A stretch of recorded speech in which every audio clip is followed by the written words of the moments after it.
जय हिंद दोस्तों, मैं अजीत कुमार आप सभी का स्वागत करता हूं अपने यूट्यूब चैनल मैथ मोमेंट में। तो आज 16 तारीख को एसएससी सीएचएसएल का एग्ज़ाम हुआ था, जो कि पिछले 12 तारीख से चलते हुए, और इसमें केवल एक 14 तारीख को नहीं हुआ था, है ना, अम्बेडकर जयंती की वजह से। तो देखिए 16 तारीख का तीनों शिफ्ट का कुछ सवाल हमारे पास मैथ का आया हुआ है। कह रहा है कि दो वस्तुओं में से प्रत्येक का विक्रय मूल्य, है ना, 624 रुपया है। दो वस्तुओं में से प्रत्येक का विक्रय मूल्य 624 रुपया है। यदि एक वस्तु 25% लाभ पर और दूसरी वस्तु 25% हानि पर बेची जाती है तो कुल लाभ या हानि की प्रतिशत ज्ञात करें। तो अब देखिए, कह रहा है कि दो वस्तुओं में से प्रत्येक का विक्रय मूल्य दिया हुआ है 624 रुपया दिया हुआ है। अब कह रहा है एक वस्तु 25% लाभ पर, 25% लाभ पर, दूसरी वस्तु को 25% हानि पर, है ना, बेची जाती है। तो प्रतिशत लाभ या हानि जो भी है ना फाइनल इसमें होगा वो आपसे मांगा गया है। तो देखिए, यदि है ना जितना प्रतिशत का लाभ उतना ही प्रतिशत की हानि यदि हो, है ना, इस पूरे लेन देन में जितना प्रतिशत का लाभ उतना ही प्रतिशत का यदि हानि का अगर बात किया जाए तो इसको, है ना, कुछ भी नहीं का प्रोसेस पे नहीं जाना है, यानी कि पता चला सुतल सुतल हम, है ना, लंबा चौड़ा हम प्रोसेस में चले गए हैं। यहाँ पे क्या है कि, है ना, टाइम का मार्जिन भी है, उसको भी देखना है। तो इसमें सीधा, है ना, जो भी ये है x²/100% की हमेशा हानि होती है। ये x क्या है तो 25, है ना, 25, तो ये 625 का, है ना, तो 25 का स्क्वायर कितना हो, 625 बटे, है ना, इतना प्रतिशत की हानि, तो 6.25% की यहाँ पे क्या हो गया, हानि आ गया। क्लियर है। आइए अगले सवाल पे आते हैं। कोई दिक्कत है? कह रहा था कि एक पे है ना 25% लाभ, दूसरे पर 25% हानि, सेम है ना, 25, एक पर लाभ दूसरे पर हानि, है ना। तो 25 का स्क्वायर बटे 100, तो 25 का स्क्वायर 625 बटे 100% हानि, है ना। तो नीचे में 2 जीरो है तो दाहिने तरफ से, है ना, 2 अंक से पहले दशमलव देंगे, है ना, 6.25% की हानि। आइए अगला सवाल क्या कह रहा है। अच्छा देखिए, यहाँ पे एक हम नंबर दिए हैं जो कि मेरा टेलीग्राम पे और व्हाट्सएप दोनों पे सेम नंबर है ना, 8539989895। यदि आप लोग को कोई सवाल है ना, जो कि अभी एग्जाम चल रहा है, इसका यदि सवाल आप लोग को, है ना, अगर कुछ याद है, यदि एग्जाम दिए होंगे तो, है ना, या फिर कोई आपके साथी संगी दिए होंगे तो प्लीज़ इस पर, है ना, भेज दीजिएगा। देखिए एक और सवाल है जो कि कह रहा है कि 7a, यदि 7a बराबर 4b बराबर, है ना, 14c है, तो इसमें क्या निकालना है, तो निकालना है ABC का रेशियो। ABC का यहाँ पे रेशियो आपसे मांगा गया है। देखिए बहुत ही आसान सवाल है। अच्छा क्वेश्चन का लेवल देखिए, शुरू दिन तो बिल्कुल इजी कह सकते हैं, जो है ना 12 तारीख को जो सवाल पूछा गया था तीनों शिफ्ट में, बिल्कुल इजी। उसके बाद धीरे धीरे कह सकते हैं, तो है ना कि इजी टू मॉडरेट गया है क्वेश्चन। और अभी के डेट में क्या कह सकते हैं कि हाँ, जो CHSL का जो लेवल होना चाहिए उस लेवल का सवाल पूछ रहा है। शुरू दिन तो हमें नहीं लगता है कि, है ना, CHSL लेवल का वो सवाल था, खैर जो भी हो। तो इसमें देखिए कह रहा है कि, है ना, 7a, है ना, बराबर है किसके, 4b, और ये, है ना, 7a 4b और 14c आपस में बराबर है। तो ABC का यहाँ पे रेशियो आपसे मांगा गया है।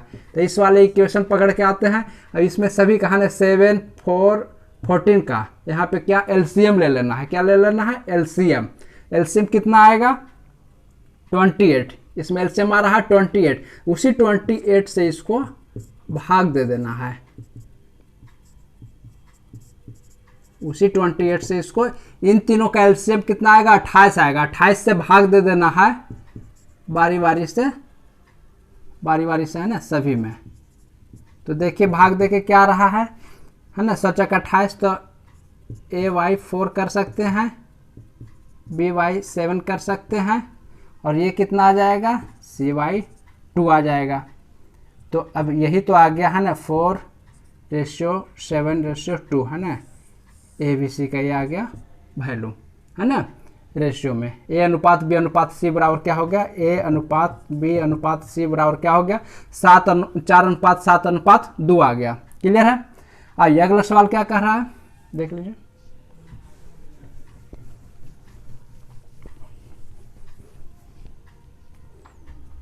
अगला सवाल कह रहा है कि यदि एक समकोण त्रिभुज का कर्ण 41 सेंटीमीटर है, यदि एक समकोण त्रिभुज का जो ये कर्ण है 41 सेंटीमीटर है, यदि एक समकोण त्रिभुज का कर्ण कितना है 41 सेंटीमीटर है, और शेष भुजाओं में से एक जो है, बाकी जो शेष भुजा 2 बचा उसमें से एक है ना, कोई भी एक 9 सेंटीमीटर है, 9 सेंटीमीटर है। क्लियर है, 9 सेंटीमीटर है। तो त्रिभुज का परिमाप यहाँ पे है ना, तो त्रिभुज का परिमाप यहाँ पे मांगा गया। एक समकोण त्रिभुज में है ना, कर्ण दिया हुआ है, यहाँ पे कर्ण दिया हुआ है ना 41 सेंटीमीटर, और शेष भुजाओं में से एक भुजा दिया हुआ है 9 सेंटीमीटर। तो इसका परिमाप यहाँ पे मांग रहा है। अब देखिए ये भुजा कितना आएगा, तो इसके है ना स्क्वायर करके, इसके स्क्वायर करके, और इसका जो डिफरेंस आएगा वो यहाँ पे है ना रूट अंडर में चला जाएगा। तो यहाँ देखिए 41 का स्क्वायर माइनस 9 का स्क्वायर, तो 41 का स्क्वायर कितना होता है ना 1681 माइनस 81, तो ये कितना आ गया 1600 आ गया, बोले तो 40 आ गया। कितना आ गया 40 आ गया, ये जो है आपका 40 आ गया। अब इसका परिमाप बोल रहा है, परिमाप कितना होगा, तीनों भुजाओं को ऐड कर देंगे, 40 प्लस 41 प्लस 9, ये कितना आ गया 50 है ना, 50 प्लस 40 90 सेंटीमीटर, ये इसका परिमाप हो गया। कोई दिक्कत, बहुत ही आसान सवाल थे। देखिए अगला सवाल पे आते हैं। अगला सवाल क्या कह रहा है,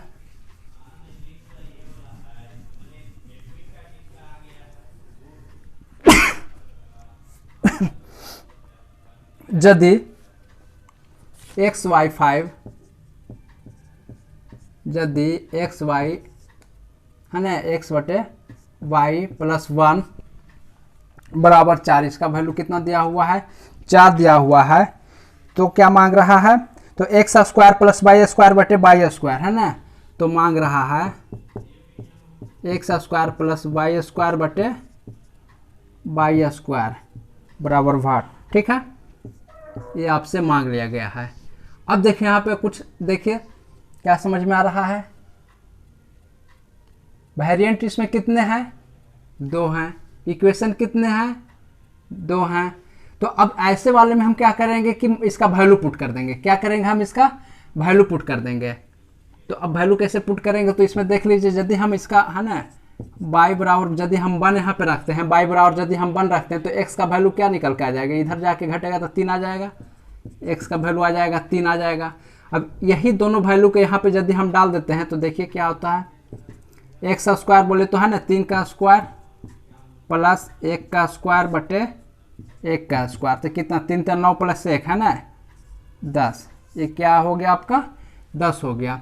ये दिया हुआ था है ना x बटे वाई प्लस 1 बराबर 4 दिया हुआ था, तो X square plus Y square बटे वाई स्क्वायर का वैल्यू आपसे मांगा गया था। तो यहाँ पे हम y का यदि वैल्यू यहाँ पे हम 1 रखते हैं, x का वैल्यू निकल के आ गया 3, यहाँ पे 1 रखे तो आगे निकल के 3, और यही दोनों वैल्यू के इसमें हम इस वाले इक्वेशन पे हम पुट कर दिए, तो इसका क्या निकल के आ गया, इसका मान निकल के आ गया 10। आइए अगले सवाल पे आते हैं।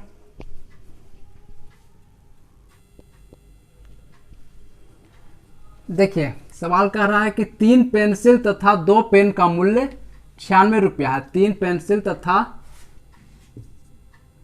3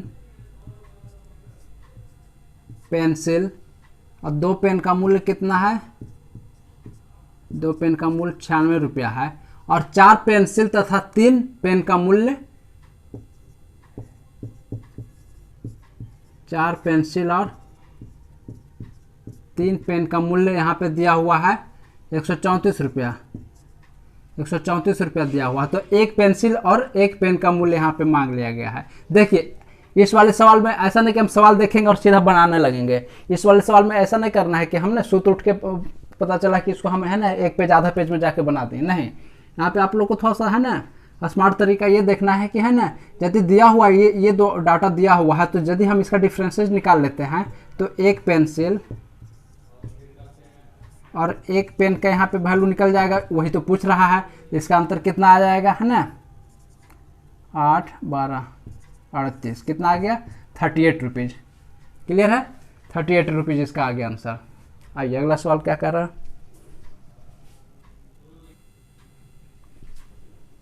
देखिए कह रहा है कि एक पतंग जमीन से 138 मीटर की ऊंचाई पर उड़ रही है। एक जो पतंग है जमीन से कितने मीटर की ऊंचाई पर उड़ रही है 138 मीटर की ऊंचाई पर उड़ रही है। यदि पतंग से धागा जुड़ा है ना, यदि पतंग से जुड़ा धागा जमीन के साथ, पतंग से जो धागा जुड़ा हुआ है जमीन के साथ कितने डिग्री का यहाँ पे बना रहा है, जमीन के साथ बना रहा है 45 डिग्री का, 45 डिग्री का यहाँ पे बना रहा हो। कह रहा है कि एक पतंग जमीन से 138 मीटर की ऊंचाई पर उड़ रहा है, तो ये हाइट हो गया 138 मीटर। और यही जो पतंग है इसका जो धागा है जमीन के साथ 45 डिग्री का कोण बना रहा है, तो धागे की लंबाई बोले तो इसकी है ना, ये धागे की लंबाई यहाँ पे मांगा गया है। क्लियर है, ये 45 ये 90 है तो ये कितना हो जाएगा 45 हो जाएगा। जब दोनों 45 होगा तो ये कितना है 138 है, तो ये भी कितना हो जाएगा 138 हो जाएगा। अब जब ये 138 ये 138 तो ये कितना हो जाएगा 138√2 हो जाएगा है ना। अब इसी में देखे होंगे कि है ना इसका वैल्यू 1.41 के साथ इसको मल्टीप्लाई किया होगा, तो 138 गुने 1.42 के साथ इसको यदि आप मल्टीप्लाई करेंगे जो भी है ना इसका आंसर जो भी आएगा। क्लियर है। देखिए एक और सवाल है, वो कह रहा है कि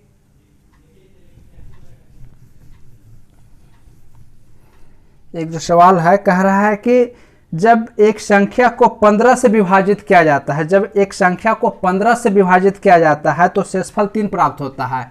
मान लीजिए एक जो संख्या है इसको यदि 15 से विभाजित करते हैं तो ये जो शेषफल है,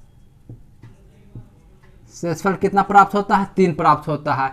तो अब है ना शेषफल ज्ञात करें जब उसी संख्या को 9 है ना, जब उसी संख्या के वर्ग को, जब उसी संख्या के वर्ग को 5 से विभाजित किया जाए, जब उसी संख्या के वर्ग को है ना, उसी संख्या को तो अब है ना उसी संख्या के वर्ग को यदि 5 से विभाजित किया जाए,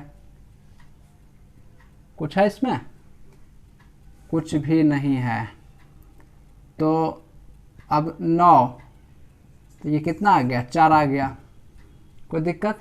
कह रहा था कि एक संख्या है ना, कह रहा है कि है ना जब एक संख्या को 15 से विभाजित किया जाता है तो शेषफल 3 प्राप्त होता है, तो शेषफल 3 प्राप्त होता है ना। तो शेषफल ज्ञात कीजिए जब उस संख्या के वर्ग को 5 से विभाजित किया जाता है। जब उस संख्या के वर्ग को 5 से विभाजित किया जाता है तो चलिए तो उस संख्या का है ना वर्ग को 5 से विभाजित किया जाएगा तो शेषफल यहाँ पे कितना आ जाएगा 4 आ जाएगा।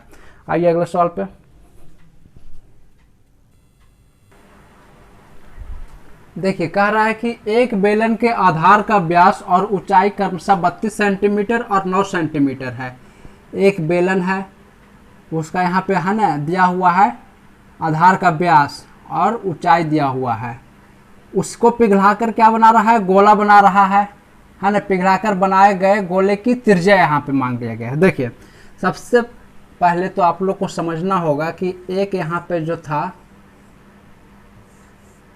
दिया हुआ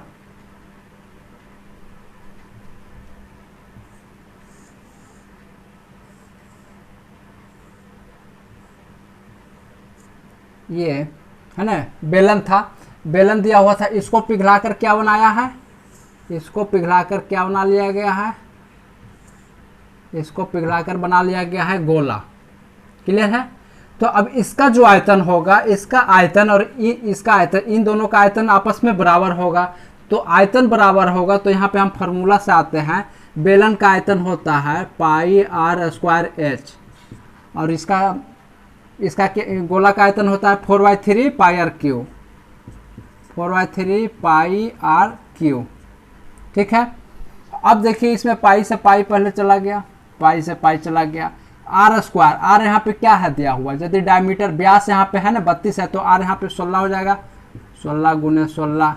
h कितना है 9 सेंटीमीटर न एच है यहाँ पे 9 सेंटीमीटर, 9 बराबर 4/3 आर क्यू। अब देखिए यहाँ पे 4 से ये है ना, 4 चौक 16 चला गया। अब इसको यदि हम तोड़ते हैं तो 2 गुने 2 गुने, छोड़िए हटाइए, सीधा पे लाइए, आर क्यू ऊपर में क्या बचा, आर क्यू बराबर 16 गुने 4 गुने 9 गुने 3। तो 16 को क्या लिख सकते हैं, 2 गुने 2 गुने 2 गुने 2, 2 4 दूनी 8 दूनी 16, 2 गुने 2 इसके लिए, 4 के लिए, 9 को 3 गुने 3 और 1 3 यहाँ। अब देखिए चूंकि है ना रूट क्यू में था तो 3 3 को का यहाँ पे हम जोड़ा निकाल देंगे, तो 3 को का जोड़ा यहाँ बन गया, यहाँ बन गया, यहाँ बन गया, तो क्या निकल के आया, 2 गुने 2 गुने 3, 3 दूनी 6 दूनी 12 सेंटीमीटर, ये 12 सेंटीमीटर निकल के आ गया है ना। इस जो गोला बनेगा इसको पिघला के जब हम गोला बना दिए तो गोला का है ना, गोला का ये क्या निकल के आ गया, त्रिज्या निकल के आ गया 12 सेंटीमीटर। देखिए एक और सवाल है, कह रहा है कि 4 cos क्यू है ना ए माइनस 3 cos ए का मान यहाँ पे ज्ञात करना है।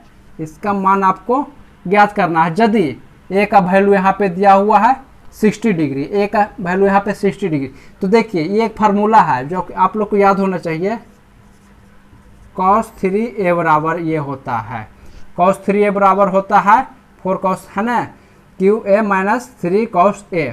क्लियर है। अब देखिए इसमें a का वैल्यू यहाँ पे दिया हुआ है cos 3 इंटू 60, तो cos 180 का वैल्यू होता है -1। क्लियर है। तो दोस्तों यदि आपको ये वीडियो अच्छा लगा होगा तो प्लीज़ एक अच्छा है ना लाइक कर देंगे और कमेंट सेक्शन में है ना कमेंट कर देंगे, और यदि चैनल को अभी तक आप सब्सक्राइब नहीं किए होंगे तो प्लीज़ सब्सक्राइब करके बेल आइकन दबा देंगे और इसे अधिक से अधिक अपने ग्रुप में शेयर करेंगे। जय हिंद।